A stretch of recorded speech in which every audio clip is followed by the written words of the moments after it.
antara pajak penghasilan dan hutang, mana yang lebih diutamakan Pak Ustaz? Bolehkah tak kita tak bayar pajak? Jadi saya sekarang ini mesti hati-hati juga. Ada orang ini bertanya mencari ilmu, tapi ada juga mencari pembenaran.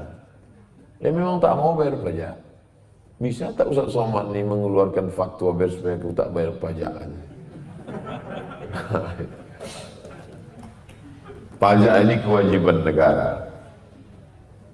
Apa hubungan kita dengan negara? Ati Allah, ta'ala kepada Allah, wa ati'ur Rasul, ta'ala kepada Rasul, wa ulil amri. Uli orang, amri urusan. Ada sekelompok orang yang mengurus urusan kita. DPR RI, DPRD, DPR kota, DPR kabupaten, bupati, wali kota, gubernur, perda, perbub, kepres, RUU. Itu semua digodok oleh ulil amri, kesepakatan kita sebagai bangsa. Maka keluarlah pajak fiskal, pajak motor, pajak ini, pajak. Sampai manusia pun dipajak, lama-lama napas nih pajak. Kalau sampailah napas kita dipajak, beruntung orang sesak napas, setengah pajak dia.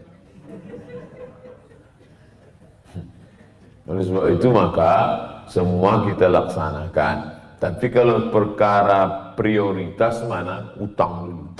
Tapi tidak serta-merta saya katakan utang lalu membenarkan untuk tidak bayar pajak.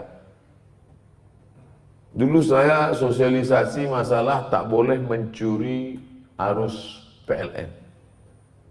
Lalu sebagian orang mengatakan karena negara curang maka boleh kita curi pula PLN-nya. Itu tak betul. Karena kalau kita curi arus listrik ini, itu kita bukan mencuri punya negara. Karena negara itu tidak punya apa-apa.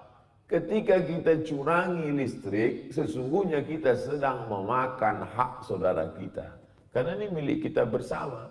Air, bumi, minyak, batubara, hutan. Itu milik umat, milik masyarakat, milik orang banyak. Al-malul am namanya, harta orang banyak yang dikelola oleh negara. Andai negara curang, tidak serta-merta menghalalkan perbuatan harus kita balas dengan kecurangan. Itu mesti dipahami dengan baik. Kalau tidak nanti orang, kau kenapa tak ngurus STNK BPKB? Ngapain? Orang banyak korupsi. Lalu korupsi orang itu membenarkan kita pula untuk menjadi jahat. Lalu apa beda dia dengan kita? Oleh sebab itu maka kita tetap membayar pajak dan hutang piutang pula. Orang yang mati syahid tidak terkena azab kubur. Orang mati syahid tidak terkena hisab. Orang mati syahid tidak terkena sakit sakaratul maut. Orang mati syahid langsung masuk surga. Illat dain, kecuali hutang. Tak semua orang mati syahid itu terus masuk ke surga. Ilat dain, kecuali orang yang hutang. Sedangkan orang mati syahid aja terkendala masuk surga gara-gara hutang. Apalagi mati konyol.